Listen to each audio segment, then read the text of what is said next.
Les autorités gouvernementales, coloniales, vont imposer à ma personne physique un très long silence, mais elles ne parviendront jamais à détruire l'œuvre que j'ai accomplie, car elle vient de notre Dieu, le Père. Certes, ma personne physique sera soumise à l'humiliation et à la souffrance, mais ma personne spirituelle se mettra au combat contre les injustices semées par les peuples du monde des ténèbres qui sont venus nous coloniser. Car j'ai été envoyé pour libérer les peuples du Congo et la race noire mondiale. L'homme noir deviendra blanc et l'homme blanc deviendra noir.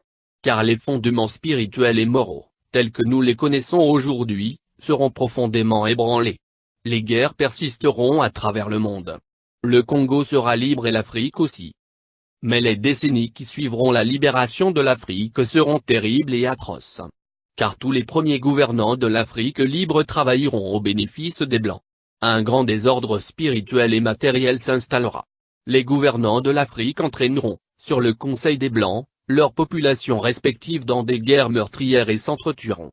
La misère s'installera. Beaucoup de jeunes quitteront l'Afrique dans l'espoir d'aller chercher le bien-être dans les pays des Blancs. Ils parleront toutes les langues des Blancs. Parmi eux, beaucoup seront séduits par la vie matérielle des Blancs. Ainsi, ils deviendront la proie des Blancs. Il y aura beaucoup de mortalité parmi eux et certains ne reverront plus leurs parents.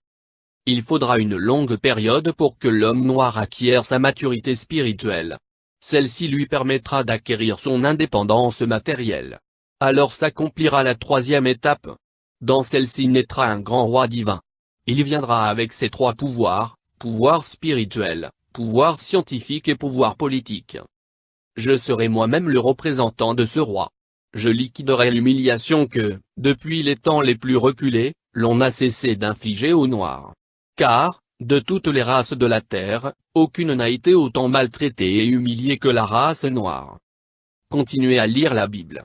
À travers ces écrits, vous arriverez à discerner les actes de ceux qui sont venus vous apporter ce livre et les écrits ou principes moraux contenus dans ce livre.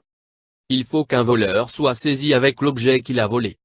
Nous aurons notre propre livre sacré, dans lequel sont écrites des choses cachées pour la race noire et le peuple du Congo. Un instructeur viendra avant mon retour pour écrire ce livre et préparer l'arrivée du roi. Il sera combattu par la génération de son temps, mais petit à petit, beaucoup de gens comprendront et suivront son enseignement. Car sans cet enseignant, qui préparera les peuples Congo?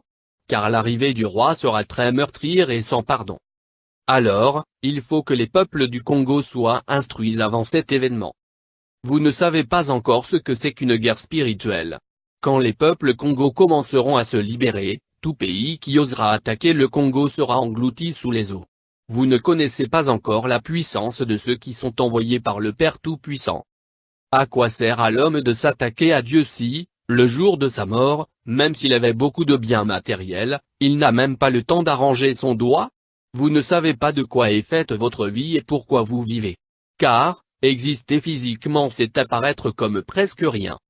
Pourquoi tuer son prochain et espérer rester en vie, et pour combien de temps? Dieu n'est pas le temps, ni l'espace. Il est un tout dans le tout. La génération du Congo perdra tout. Elle sera embrouillée par des enseignements et des principes moraux pervers du monde européen. Elle ne connaîtra plus les principes maritaux de ses ancêtres. Elle ignorera sa langue maternelle. Alors je vous exhorte à ne pas négliger ni mépriser vos langues maternelles. Il faut les enseigner à vos enfants et à vos petits-enfants. Car viendra un temps où les langues des Blancs seront oubliées. Dieu le Père a donné à chaque groupe humain une langue qui sert comme d'une alliance de communication.